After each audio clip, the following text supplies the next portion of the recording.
E segundo, eu vi que necessariamente eu teria uns cruzamentos com outras das apresentações prévias. Isso foi uma coisa boa porque me fez tranquilizar no sentido de passar rapidamente alguns estudos que eu vou citar. E a segunda, eu acho que, na realidade, a gente tem que começar definindo primeiro o que é que nós queríamos como o que nós consideramos uma droga adequada e, a partir daí, os cenários que a gente vai utilizar. Esses são os meus conflitos de interesse. E aqui é a primeira questão que eu colocaria. Que antirretrovirais nós precisamos? Teoricamente, seriam atributos de uma droga que nós consideraríamos próxima do ideal. Potente, com dificuldade de gerar resistência, boa disponibilidade, disponível oral e parenteral, segurança de curto e longo prazo, fácil de tomar, que não tivesse interações, nem com alimentos, nem com drogas, e que ainda por cima tivesse o plus de ser de baixo custo. Obviamente que a gente não tem uma droga tão perfeita, mas estamos caminhando para a melhoria. Quem é da terapia antirretroviral inicial sabe o longo caminho que nós tivemos até conseguir as drogas mais recentes com o potencial de chegar mais perto desse nosso ideal. A outra questão que vem em seguida é que pacientes nós queremos tratar com essas drogas. Então, primeira coisa, pacientes em início de terapia. Mauro acabou de fazer uma série de considerações absolutamente pertinentes para a terapia inicial, mas esse é o principal paciente que nós vamos encarar logo em seguida. Segundo, pacientes que estão em terapia, mas que por alguma razão têm que trocar de terapia. Nós temos uma população com HIV que está envelhecendo também. Então, pacientes mais velhos, isso não só os que já vêm envelhecendo com AIDS, mas aqueles que vêm se infectar mais tardiamente na vida. E, finalmente, alguns pacientes que têm necessidades especiais, como gestantes, tuberculosa, com infecções e por aí vai. Lembrar que a necessidade de troca implica em nós termos uma troca simplesmente por alguma razão de facilidade para o paciente, ou, por outro lado, nós precisamos trocar porque ele está falhando a terapia. E os mais velhos, nós temos que lembrar de duas coisas. Mais velhos estão mais doentes habitualmente. Então, comorbidades é uma constante para esses pacientes e, obviamente, outras medicações concomitantes para tratar essas comorbidades, o que aumenta significativamente a possibilidade de interações medicamentosas, que já foi objeto de uma apresentação hoje cedo bastante detalhada. E, como eu disse, vai facilitar a minha vida nesse sentido. Bem, esse é um estudo bem interessante que pega, basicamente, junta inibidores de integrase versus, por exemplo, outras medicações em pacientes virgem terapia em todos os pacientes. E o que a gente pode ver é que, quando nós comparamos inibidores de integrase com dolutegravir, um dos mais recentes, e uma outra coisa que eu queria avisar é que eu vou centrar minha apresentação, basicamente, nas drogas disponíveis em nosso meio, até por uma questão de economia de tempo. A gente vê que não há diferença entre os dois representantes que nós temos aqui, entre os componentes dessa classe. Por outro lado, quando a gente compara, por exemplo, dolutegravir com darunavir, você tem uma clara diferença favorecendo o inibidor de integrase, e a gente lembra que o darunavir é o único remanescente dos inibidores da protease que ainda persiste na maioria dos guidelines internacionais como alternativa terapêutica para início de terapia. Então, de cara, a gente vê que nesse agrupado de comparações não há diferença entre os grupos, as drogas dessa classe, mas claramente é uma superioridade quando você compara com o inibidor de protease, por exemplo. E aqui esse foi um dado que o Ministério da Saúde apresentou lá em Amsterdã, há um mês atrás, que é muito interessante. Ele compara a efetividade da terapia de primeira linha numa corte de vida real após a implementação de dolutegravir. E eles pegam os pacientes por 6 meses e vão olhar, basicamente, a supressão virológica. E a gente vê, basicamente, aqui os esquemas mais prevalentes nesse grupo. Então, nós temos aqui dolutegravir com 3-TC-tenofovir, que é a maioria da base, tem alguns com 3-TC-AZT, mas com lopinavir, atazana, efavirenze, e a gente vê uma clara superioridade de dolutegravir quando comparada com esses outros esquemas. E, na realidade, as conclusões desse estudo é que os esquemas baseados em dolutegravir na terapia inicial foram 42% superiores àqueles baseados em efavirenze, e para outros regimes essa superioridade variava de 51% a 162%. Então, mostrando claramente que, para a terapia inicial, a utilização de inibidores da integrase aparentemente tem uma vantagem em termos de eficácia que não é desprezível, e isto com dados locais. Vamos ver a outra situação, a situação de troca, por exemplo, pelas duas razões que nós citamos há pouco. Esse é um estudo já mais antigo, onde mostra basicamente avaliando em pacientes suprimidos que estavam utilizando outros esquemas e que trocaram imediatamente ou mais com algum tempo depois para esquemas baseados em dolutegravir, e aí é um esquema com dolutegravir, 3-TC e abacavir. E, na verdade, a gente vê que, do ponto de vista virológico, não houve nenhuma perda de eficácia após a troca.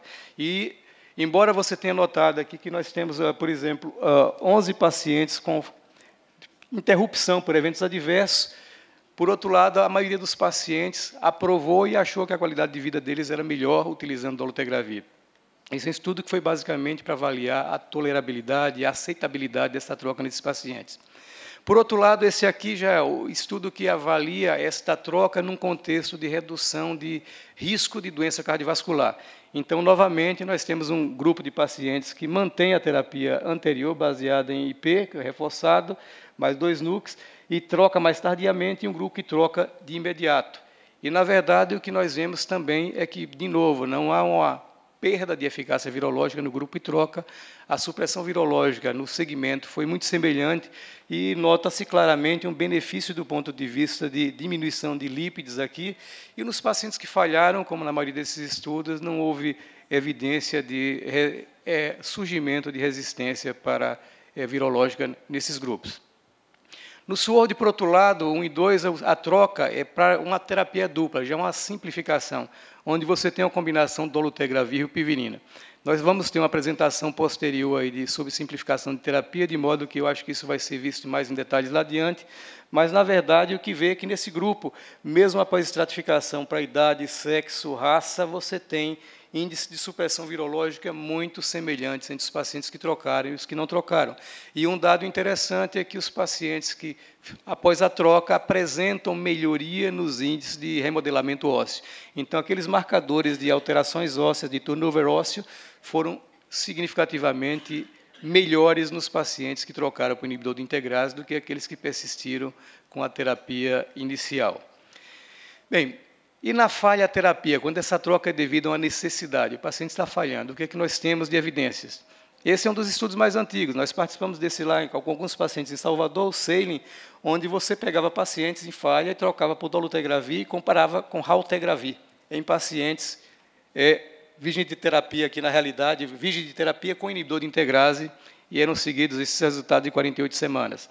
E a gente vê aqui, na verdade, que há uma superioridade de dolutegravir sobre o raltegravir nesse período de tempo, mostrando já uma diferença de drogas da mesma classe numa população em situação de falha, como eram esses pacientes mais virgens de terapia. Esse outro estudo, por outro lado, ele pega pacientes, que inclui pacientes que estavam em TARV, estavam falhando e que já tinham uma resistência prévia a drogas dessa classe, como raltegravir ou elvitegravir. E, na verdade, em pacientes pesadamente tratados, falhados com complexos padrões de resistência, o que se observa é que no segmento você vai um pouco mais do que a metade desses pacientes atinge supressão virológica depois desta avaliação. Então, na verdade, mostrando que dentro da classe você tem a possibilidade, num paciente que tem uma falha prévia, a depender do perfil mutacional, de ter benefício com o resgate utilizando uma droga também da mesma classe dos inibidores de integrase. E, mais recentemente, e esse é um dos outros slides que já foi mostrado mais em detalhes hoje de manhã, de modo que a gente não precisa se deter muito, esse estudo de primeira falha, que basicamente pacientes falhando a terapia inicial com não nucleosídeo, e eles foram randomizados para receber esquemas baseados em dolutegravir ou lopinavir. E há uma superioridade muito evidente do esquema baseado em dolutegravir em relação ao inibidor da protease reforçado nesse estudo especificamente.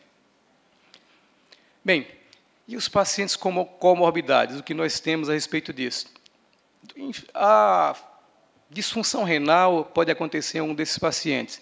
E uma das coisas que o inibidor de integrase, de modo geral, apresenta, e aqui no caso, especificamente, raltegravir e dolutegravir, eles são neutros do ponto de vista de disfunção renal, de modo que, inclusive, nos pacientes já com lesões renais prévias, você pode administrar essas drogas sem necessidade de modificação de dose, mostrando uma boa tranquilidade nesse aspecto.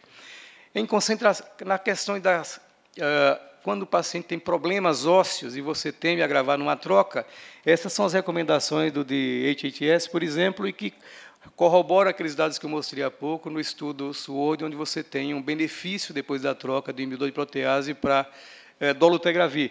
Você tem, na realidade, uma perda óssea muito mais acentuada quando você tem esquemas baseados em inibidores da protease do que aqueles associados, por exemplo, com raltegravir ou dolutegravir. Do ponto de vista de metabolismo lipídico, por outro lado, essas drogas se encontram no extremo, elas também são absolutamente neutras para lípides. Os estudos, de modo geral, mostram, quando comparados com outras classes, um benefício da troca nesse sentido. E aqui a gente vê que numa escala de onde você tem no extremo oposto, tem Lofovir, que tem ação protetora, inclusive, contra lípides, e os IPs no outro extremo, e da raltegravir, dolutegravir, se situam nessa base aqui, mostrando a neutralidade, o que faria uma recomendação, ou uma adequação da terapia com esses medicamentos em pacientes com distúrbios cardiovasculares ou com dislipidemia prévia e que, portanto, pudesse ser agravado com um esquema que tivesse um impacto mais significativo sobre lípides. Interações, como eu disse também, hoje de manhã nós tivemos uma excelente apresentação sobre isso, mas só lembrando que dislipidemia é um dos fatores mais prevalentes em nossos pacientes em termos de comorbidade. E quando a gente vai ver a possibilidade de utilizar drogas antirretrovirais de modo geral, você tem algumas drogas nesse sentido que são contraindicadas, mas as de uso mais corrente em nosso meio, como a atorvastatina e rosuvastatina, podem ser utilizadas com inibidores de integrases sem problemas, desde que você tenha...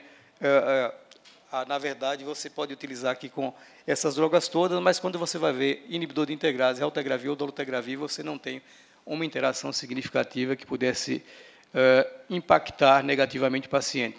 Lembrar, hoje de manhã já foi colocada a questão da metformina com dolutegravir. Então, é onde você tem a necessidade de fazer uma avaliação e de avaliar a dose mais adequada para esse paciente, para não correr o risco de interação significativa. Com terapias, de modo geral, aqui a gente pode ver que, quando você coloca aqui, esse está em vermelho, que é onde você não tem interações significativas, a gente vai ver que a dolutegravir e raltegravir, de modo geral, você vai apresentar só 2 quadradinhos azuis aqui, onde você pode ter uma interação potencial que, eventualmente, pode requerer alguma atenção do indivíduo, do prescritor, mas que, na maioria dos casos, você pode utilizar sem muitas complicações nesses pacientes. E, finalmente, outra situação que é comum em nosso meio, que é a utilização dessas drogas em pacientes co-infectados pela hepatite C, a gente vai ver novamente aqui que darunavir e raltegravir, eles transitam de modo muito tranquilo em relação à maioria dos esquemas disponíveis hoje para tratar pacientes com hepatite C, e, portanto, desse ponto de vista, são drogas bastante tranquilas para utilização. Isso aqui é um resumo do que foi dessas interações e, como eu disse, isso foi apresentado em detalhes hoje pela manhã, de modo que a gente não precisa perder tempo nisso aqui. Só atenção para os antiácidos, como chamou a atenção o Dr. Beck na sua apresentação hoje cedo. Nesse tópico especial de populações especiais, vocês também vão ter um déjà vu, porque de manhã foi detalhado isso, de modo que, como eu disse, eu vou passar de um pouco mais rápido nessa situação. Mas lembrando que no estudo ARIA, por exemplo, onde você compara dolutegravir com atazanavir em mulheres, de modo geral, você tem uma superioridade de dolutegravir que foi bastante evidente e sem nenhum efeito de segurança, nenhum problema de segurança que pudesse afetar a utilização nessa classe. A gente lembra que mulheres, de modo geral, são subrepresentadas nos clinical trials, então informações como um estudo desse, que foi basicamente focada nessa população, são relevantes para guiar a nossa prática clínica quando utilizada nesse sentido. Esse estudo que também foi mostrado hoje cedo, um estudo nosso, onde, na realidade, em gestantes tardias, e aqui a gente vê que a maioria era a média de idade gestacional era de 34 semanas, e nós temos uma diferença que foi abissal em relação ao lopinavir. Então, após 6 semanas, 100% das pacientes com raltegravir estavam indetectáveis, contra apenas 20% das pacientes usando lopinavir e 76% no parto, contra 25%. Então, em mulheres que chegam depois de 32, 34 semanas, a utilização de inibidor de integrase parece ser extremamente importante no sentido de propiciar a supressão virológica antes do momento do parto. E este estudo, na realidade, a gente vê aqui 43 dias só de utilização de drogas e a gente conseguiu 100% de indetecção neste período de tempo. Isto foi replicado nesse outro estudo com um número maior de pacientes e com dolutegravir, onde nós vemos um quadro muito semelhante. Então, mulheres com apresentação tardia, após 32 semanas de gestação, com dolutegravir tem uma chance muito maior de, após 2 meses de tratamento, aqui 60 dias desde o screening, comparado com aqueles esquemas baseados em favirenz, de atingir a supressão virológica. Então, sem dúvida nenhuma, esse é um momento onde você, na realidade, tem uma indicação muito clara e um benefício muito evidente da utilização de inibidor de integrase. Mulheres com apresentação tardia, que precisam ficar indetectável antes do parto, para que a gente minimize a chance de transmissão vertical para as crianças dessas mães. E este dado foi mostrado também em detalhes hoje cedo. É um alerta, mas que, na realidade, ainda, como foi colocado, eu acho que a apresentação da doutora Sharon foi extremamente detalhada sobre isso e mostrou que é um evento que tem que ser investigado, tem que ser avaliado e tem que ser definido, todas aquelas questões que ela colocou na sua apresentação ao final, mas, na verdade, levanta um alerta para a utilização dessas drogas no momento da concepção. São questões que têm que ser respondidas nos próximos meses, aí, que a gente espera que sejam definidas para que possamos avaliar a segurança da utilização em mulheres, inclusive no momento da concepção.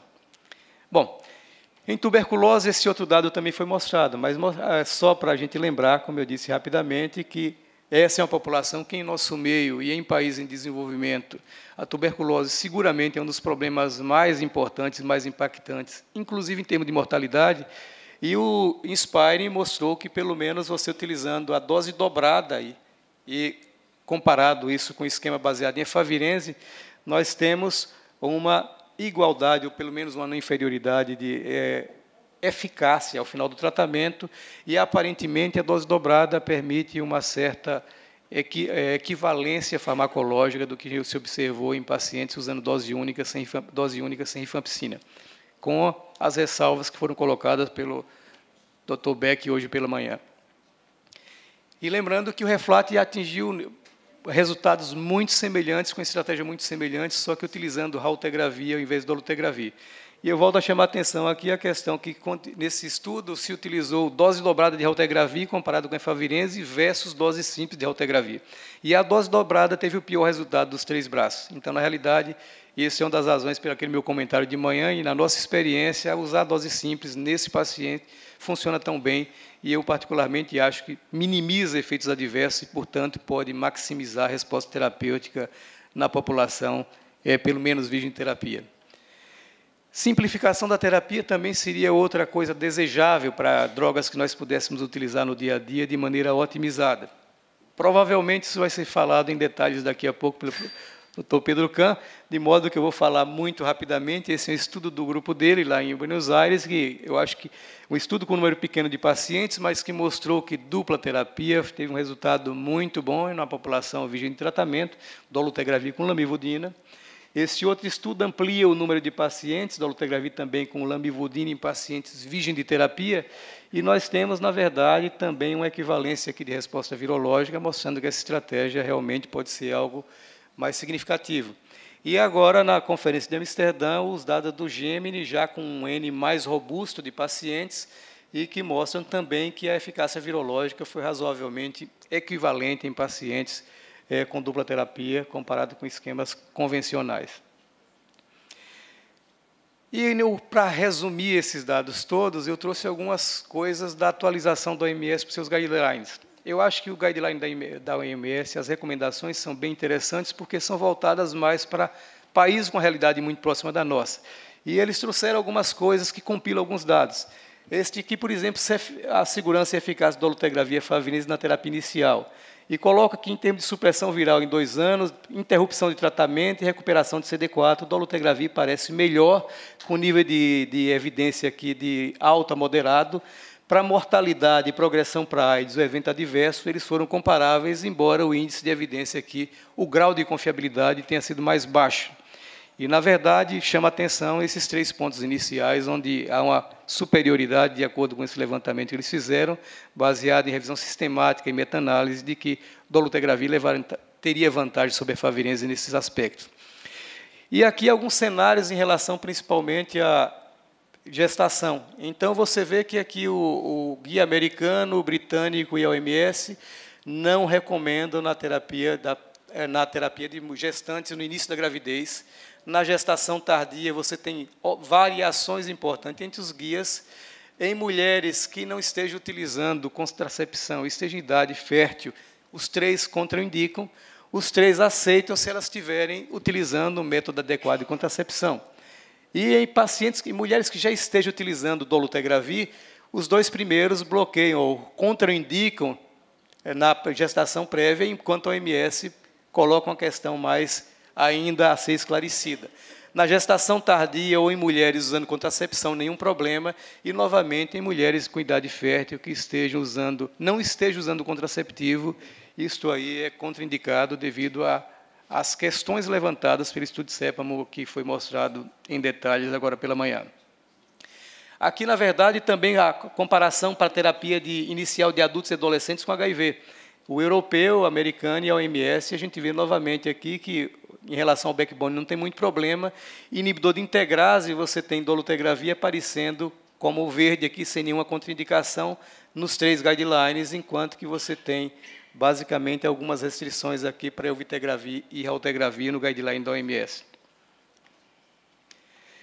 E as recomendações, continuando para a terapia inicial da OMS, basicamente, em adultos masculinos e adolescentes, mulheres grávidas após 8 semanas da concepção, mulheres e adolescentes contra contracepção adequada, mesmo em idade fértil, usar tenofovir, lamivudina e dolutegravir, que é o recomendado, inclusive, em nosso meio. Se, eventualmente, essas mulheres estão em idade fértil e não têm contracepção efetiva, então a recomendação é de usar efavirenze ao invés de dolutegravir. E a segunda linha, outra mudança que foi importante, é que, principalmente baseada nos dados do Downey, ele mostra que dolutegravir deve ser uma opção preferencial na segunda linha em pacientes falhando esquemas com efavirenze principalmente, e tanto para adulto como para criança, o que foi, na realidade, uma coisa que é até um pouco inesperada a colocação, essa mudança, mas é uma recomendação para a segunda linha de dolutegravir, formalmente agora pela Organização Mundial da Saúde. Eles alertam para risco e benefício, por exemplo, que, de modo geral, você tem o apoio para o uso do dolutegravir como terceira linha de terapia retroviral e profilaxia pós-exposição, incluindo mulheres e adolescentes que estejam com contracepção adequada. E, entretanto, novamente levanta a questão de que, em início de gestação, ou seja, no momento da concepção, e ainda existe essa possibilidade de problemas decorrentes da utilização dessa classe e que, portanto, não é recomendável que isso seja orientado para essa população especificamente. E esse dado eu achei muito interessante porque ele junta vários critérios de avaliação para os principais antirretrovirais em uso em nosso meio, desde compressão, a possibilidade de troca, dosagem única, estabilidade térmica, acessibilidade, até o custo aqui no final. E, na verdade, a gente tem aqui basicamente o dolutegravir aparecendo com destaque, ou pelo menos como opção preferencial para a maioria dessas situações.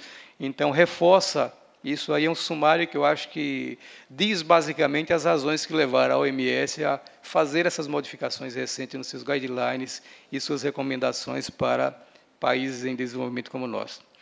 Então, eu volto para a questão inicial. Será que a gente tem opções de utilizar nessa população que nós queremos tratar, os inibidores de integrase, como drogas preferenciais? Eu creio que, na verdade, os dados existentes reforçam que isso é possível sim, e que, eventualmente, essa classe veio para se tornar uma das bases da terapia antirretroviral, tanto em primeira, segunda linha, ou, eventualmente, para necessidades de otimização da terapia devido a problemas com representantes de outras classes. Só para finalizar, eu aproveito para fazer uma propagandazinha aqui do Congresso Brasileiro de HIV/AIDS lá em Salvador, e inclusive onde nós teremos uma nova edição do HIV Clinical Forum. Esperamos ter o prazer de receber algum de vocês por lá. Obrigado.